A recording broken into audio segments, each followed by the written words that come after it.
Swayam Prabha. Digital India. Educated India.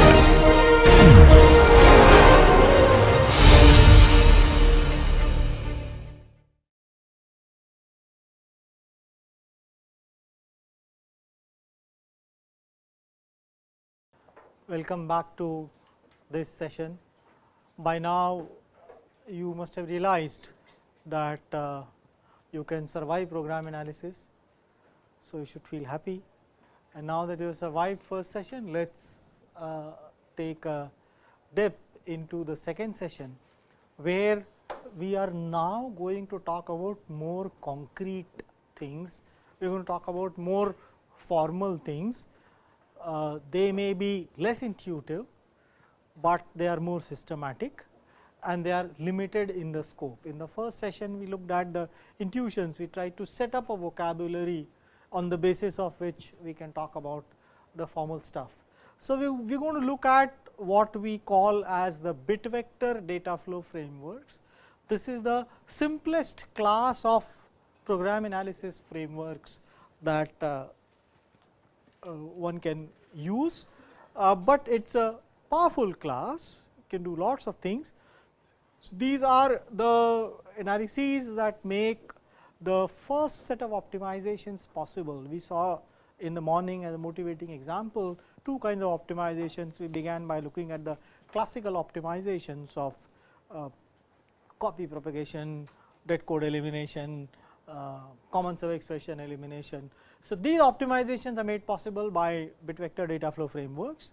The other optimization, which is the optimizing the heap memory, requires more advanced stuff, and I am trying to see, depending upon how well we go today, how much progress we make today, I will see if I can find out 1 hour, 1.5 hour to cover that part of program analysis.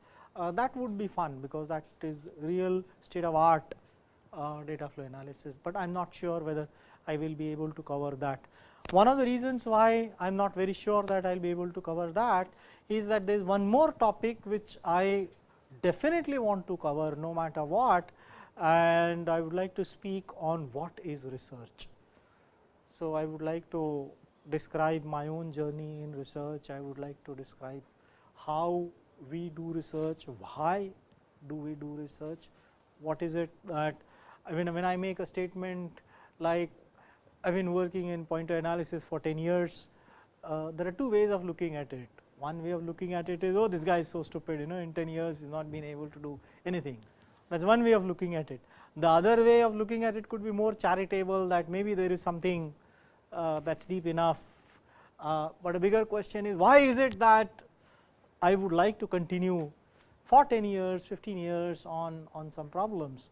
So, hopefully that talk, what is research, I will try to bring out what is research, what is my take on research tomorrow. So, I definitely want to do that, and depending upon how much time we have, we will be able to cover this heap analysis as well. So, let us start talking about bit vector data flow analysis. We are going to cover all these topics. This looks like a large list of topics to be covered, but we will soon see that there is a common template, they fit a pattern, and once we understand that template, understanding other things becomes much easier. More specifically, we are going to cover 4 classical data flow analyses: live variables analysis, available expressions analysis, anticipable expressions analysis, and reaching definitions analysis, and then we will try to generalize some of these concepts. Okay, so let us begin with live variables analysis. We have already understood at an intuitive level what live variables analysis is. One of the questions that somebody asked me is, you told us everything, but you did not tell us how to compute live variables analysis. So, this is a session that tries to answer that question, how do we actually perform live variables analysis.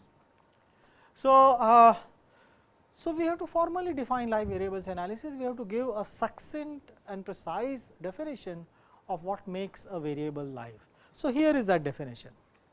It says a variable v is live at a program point p if some path from p to program exit contains an r value occurrence of v, which is not preceded by an L value occurrence of V. Okay. Let us deconstruct this definition, let us dissect it, let us try to understand various parts of this definition. The first part says a variable V is live. So, first thing is that we are talking about properties of variables, okay, and we are defining what makes a variable V as live. So, this is an analysis over variables. Second is a variable V is live at a program point P, meaning we are saying that this property holds at a given program point. This property for a variable may not hold at some other program point, meaning the analysis that we are doing is point specific. This property would have different values. So, a variable is live here, may not be live here, may be live here, may not be live here. So, this is what is called a flow sensitive analysis, where at each program point we discover a different data flow fact. There are analyses that are flow insensitive, where we find out information about a procedure as a whole rather than saying before this statement, after this statement. Can someone give me an example of analysis that where we find out information for a procedure as a whole rather than saying before this statement or after this statement? Any analysis that you know of, any analysis that you have come across? Any guesses? Debugging. I want you to give me a formal analysis which is formally defined, where I know what is the result of that analysis. Live variables analysis is a formal analysis, compute sets of variables that are live at each program point. So, give me an analysis. Let me give you a hint. Every one of you has encountered it, each one of you knows it.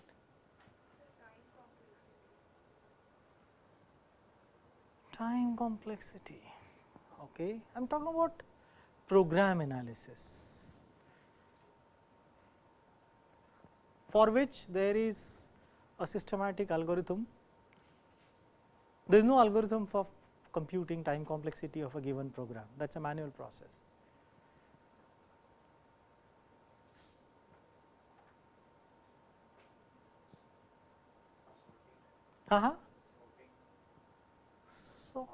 Sorting is an algorithm.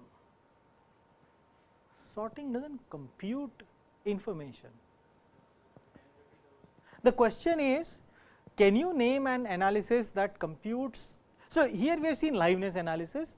It computes, it says that variable V is live at this program point, but not live at this program point. So, it talks about what happens before a statement, after a statement, etc. I want you to name an analysis that does not talk about before or after statement, yet is a program analysis in the same spirit as everything that we have been talking about. I am not talking about transformation, I am talking about analysis. Please make a distinction between transformation and analysis. Analysis information makes certain transformation possible. Sorting is an algorithm that transforms something. Again, when I am going to tell you, you say, yes, of course, we all know that. Have you heard of type analysis? Everyone knows what type matching is. Everyone knows. And do I say that int is a variable V is integer before this statement and after real after this statement? No. This is an example of an analysis, type matching is an example of analysis which is not flow sensitive, which does not compute information, different information for different program points, right, and this is something everyone knows.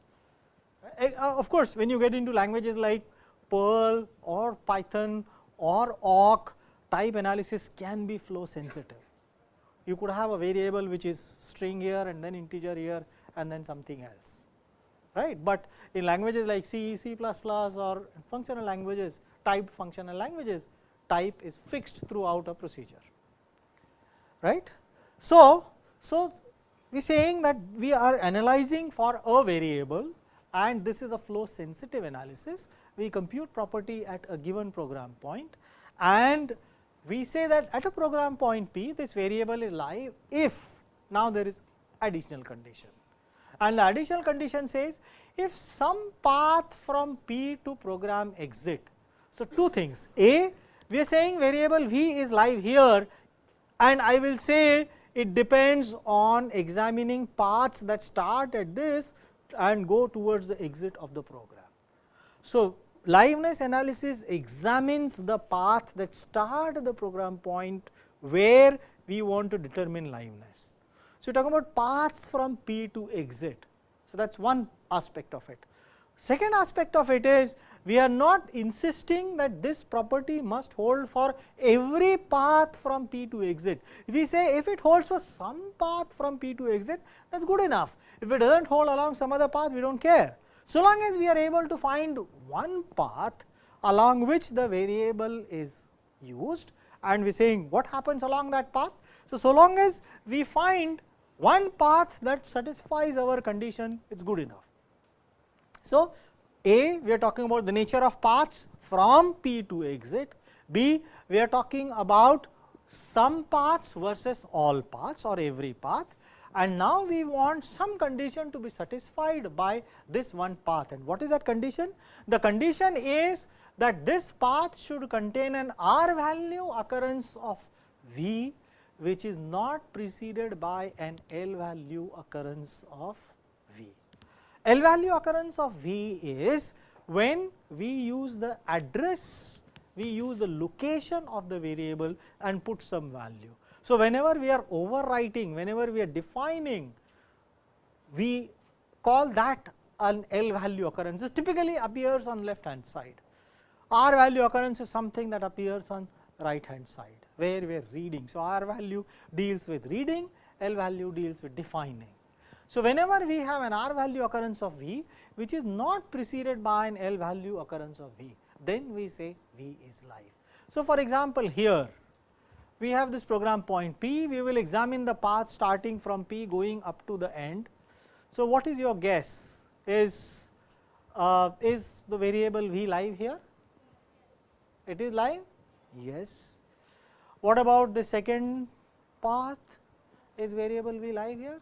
No, because there does not exist any path in which V is used, right, before being defined. What about this? Is V live here? Yes, because now we have become wise enough to realize that right hand side is evaluated before writing into the left hand side and therefore, V is live. So, here V is live. Okay. So, this is the required definition. Observe that this is a path based specification and we will revisit this point again. Path based specification meaning we are putting it as a condition of a path and we will contrast it with something else later. Okay. So, this is how we formally define live. We still not talked about how to compute, now we want to talk about how to compute it. So, how do we define data flow analysis? So, we create a control flow graph where these are basic blocks which are essentially we know what they are, maximal sequence of statements that are executed sequentially, and these are control transfers. So, we examine each basic block and do something with the basic block. In particular, what we do is we associate these two sets with each basic block. We associate a set gen and we associate a set kill with each basic block. So, this is block k, so we call them gen k, kill k. This is block I, so we call them gen I, kill I. This is block j, so we call them gen j and kill j. What do these sets contain? So, this is something that says it contains the variables whose liveness is generated within the basic block, and we will have to define what we mean by generating liveness within the basic block. And this set contains the variables whose liveness is killed by the basic block. Killing liveness means that if the variable was live after a basic block, it will cease to be live before a basic block. So, we essentially are reflecting, we are essentially capturing the effect of this basic block on liveness. This basic block generates the liveness of every variable in gen and kills the liveness of every variable in kill. So, these are what we call as local data flow properties. They can be examined, they can be computed by examining just the sequence of statements within the basic block. Okay. How do we use them? So, we define, so here is the formal definition of gen. Gen n is a set of variables v such that variable v is used in basic block n and is not preceded by a definition of v. So, by used we mean it is an R value occurrence. So, note that when we have z dot sum x dot sum equal to this x is an R value occurrence, although it occurs on left, right. So, an L value occurrence has to necessarily appear on the left only, but an R value occurrence can occur on left as well as right depending upon the programming language that we are talking about, right. So, we are talking about an R value occurrence within the basic block. We are saying that, and this definition is L value occurrence. So, y is equal to x dot L PTR, here y is an L value occurrence of and this is preceded within a we are not asking what happens outside of the basic block. Within that basic block we want to see an R value occurrence. So, it is the same definition applied to a basic block. We talked about definition of liveness, now we are saying within the basic block, now we are finding a use of a variable. And when we say kill, says basic block n contains a definition of v anywhere in n, it does not matter whether it is preceded by or followed by anything, anywhere the variable is redefined we say its liveness is killed, and we will have to understand this in greater details as we go along, right. So, using gen and kill sets, we now define two different sets, out and in. So, out, this set is the set of variables which are live at the exit of a basic block, and in k is the set of variables which are live at the entry of basic block. That is very easy to compute. We are saying a variable is live at a variable is live if it is live along any of the paths, if it is used along any of the paths, meaning that if a variable is live at in of I, it better be live at out of k. Similarly, if a variable is live at in of j, it better be live at out of k. So, a variable is live here if it occurs in any one of them, it does not have to appear in both of them, and therefore, we take just a union of in of the successor nodes, right. So, assuming that we have computed liveness information at the entry of the successor nodes, from that we can compute the liveness information at the exit of the node by simply taking a union. And once we have determined the variables that are live at the exit, now we have to determine the variables that are live at the entry. And how do we do that? Oh, that is very easy. We have already done half the work. We have already determined gen and kill. So, the variables that are live at the entry are precisely the variables whose liveness is generated within the basic block. Regardless of what happens below, the liveness is generated here. So, they must be marked live at the entry of the basic block. So, it is that one part. Second part of liveness comes from the fact that the variables are live at the exit. So, somewhere below, some basic block below makes them live. So, they are live at the exit of this basic block and their liveness has not been killed.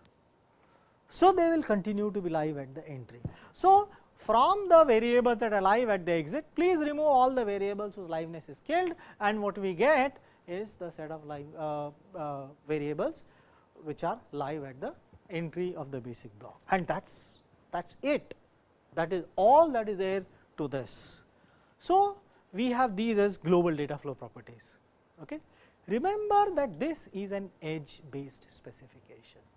Why is this an edge based specification? Here this is determined, we are just looking at one particular edge, we did not talk about the entire path. Our definition earlier was path based specification, where we talked about the property of a path, but here we are talking about property of this program point in terms of property of the immediate successor program point, and the assumption is that that is defined in terms of immediate successor of its own program point, and so on. So, this is inductively defined, this is recursively defined, but this definition looks at only one edge at a time, and the question is, are the two same? Do the path based specifications and edge based specification coincide? The answer for liveness analysis is happily yes, but there are program analysis where they do not. So, when we try to get a path based specification, we will get into some approximation, and where possible I will try to take an example. Okay, so, that gives us this set of equations. So, we create this equation which says out of a node is a union of in of all its successors, if it happens to have a successor. If it happens to be an end block, then it does not have a successor, and if it does not have a successor, then it is what we call as boundary information BI, which says that, which essentially says which variables are live at the exit of a procedure. So, we define out like this, and from out we compute in. We say in is equal to out minus kill union gen. So, this is a linear simultaneous equation. We all know how to solve linear simultaneous equations. The only difference is that this is not a simultaneous equation on numbers that we are so used to. This is simultaneous equation on sets. So, when we perform analysis, when we define analysis, we define data flow equations. These are called data flow equations, linear simultaneous equations over sets or over the kind of things that we are computing. For example, if we were to look at the heap analysis, heap optimization, there we compute graphs. So, we have equations which compute sets of graphs. Here we have equations which compute sets of variables, right. So, in and out are sets of variables. BI is the boundary information representing the effect of the calling context. So, you are talking about a procedure P, we will say which variables are live at the end of the P. So, we clearly know none of the local variables of P can be live because they go out of scope. Global variables on the other hand may be live after P. So, if we are taking the effect of the caller, then we can identify which global variables are live, otherwise we can say that by default all global variables are live, right. So, this is empty set for local variables except for the values being returned, and is a set of global variables used further in the calling context, and this can be safely approximated by the set of all global variables. So, here is our example. This is the example that we had seen in the morning, and this is the set of equations that correspond to that example. Look at it carefully for a while. So, we say that this is in 1, out 1 minus kill 1 union gen 1, out 2 is equal to in 2 because out 1 is equal to in 2 because 1 has only one successor, whereas for 2 we say out 2 is equal to in 3 union in 4, right. So, this is just that equation. So, we have a system of simultaneous equations. In and out are variables of the equations which are mutually dependent on each other. If there are n basic blocks, we have 2 n variables, and data flow analysis, performing data flow analysis essentially involves solving this system of simultaneous equations, right. Any questions? Let us look at some of the interesting features of this equation. Observe that in 2 depends on out 2. So, out 2 determines the value of in 2, which is same as this out 2. The value of out 2 in turn is determined by in 3, make sense. The value of in 3 in turn is determined by out 3,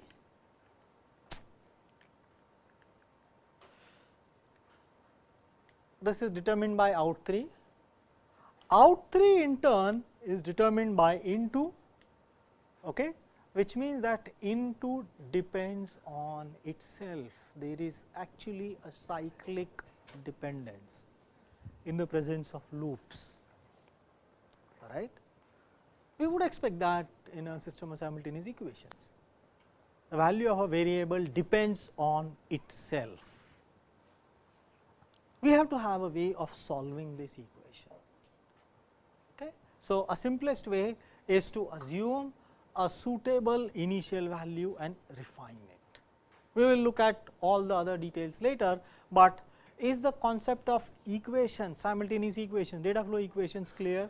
Is the concept of cyclic dependence in data flow equations clear? Does it make sense? Is it natural? Okay, very good. So, let us now solve this using our method. We solved it using intuition, now we will solve it using our method. Okay.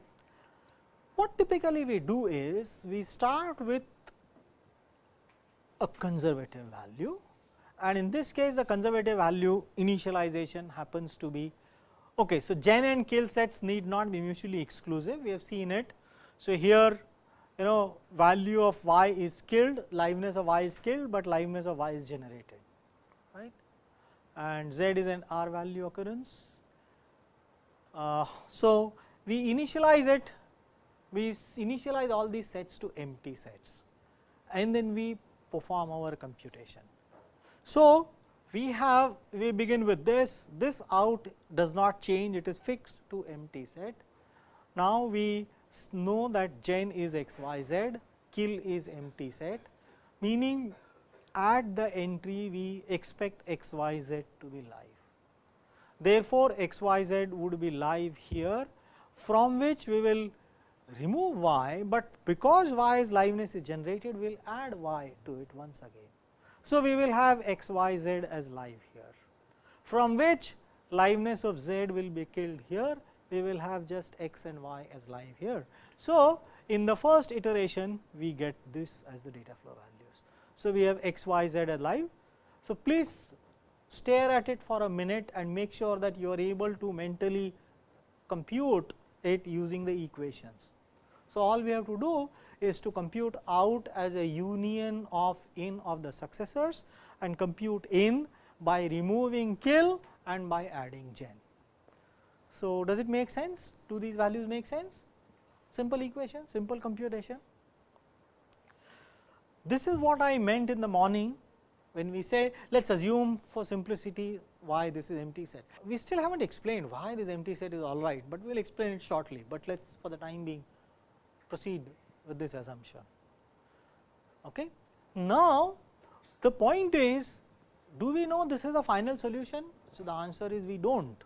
We do not know that it is a final solution. So, we have to recompute the value. So, once again we recompute the value, nothing changes here. We recompute the value, nothing changes here. We recompute the value, nothing changes here. Where will something change?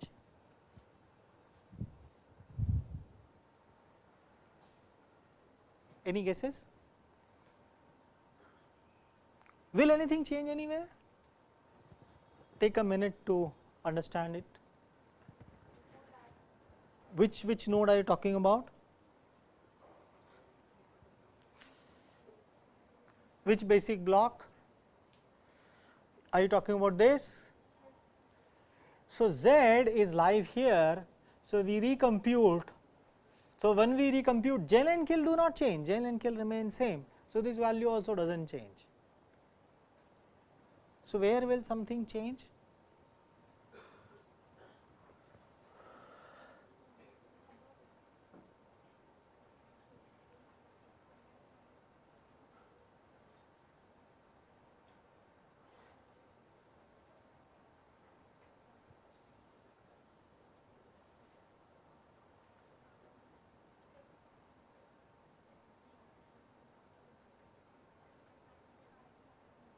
Where do you expect something to change? What is your intuition? In the loop, because we had assumed that this is empty set. Now, we have to recompute it. So, this will be in of this, out of this will be in of this, and this is x. So, this is where things will change. If there was no loop, nothing will change. There is a cyclic dependence. So, therefore, in the next iteration we mark this as x, this is marked as x, this is marked as x. So, we once again iterate over it and we compute it, and now if we compute it again, things will not change any further, right. We have reached a convergence. Okay.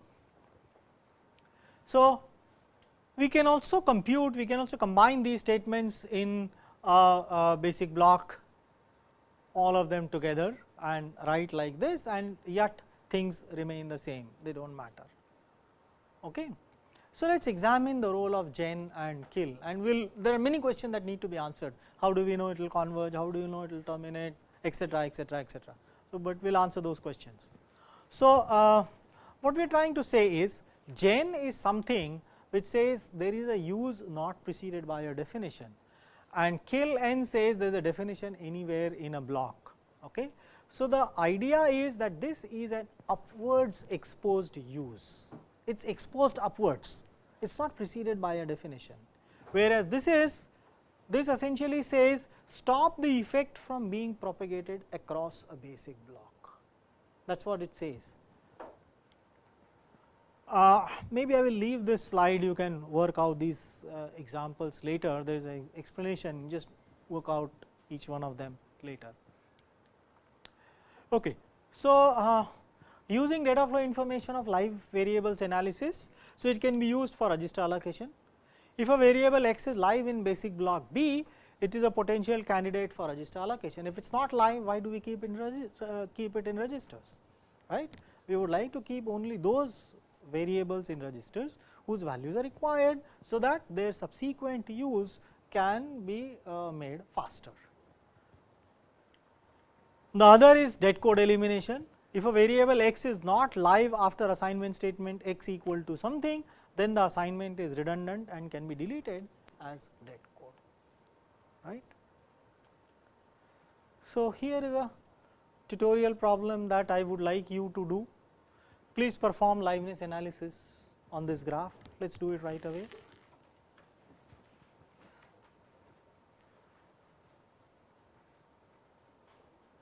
If you want, I can write the equations here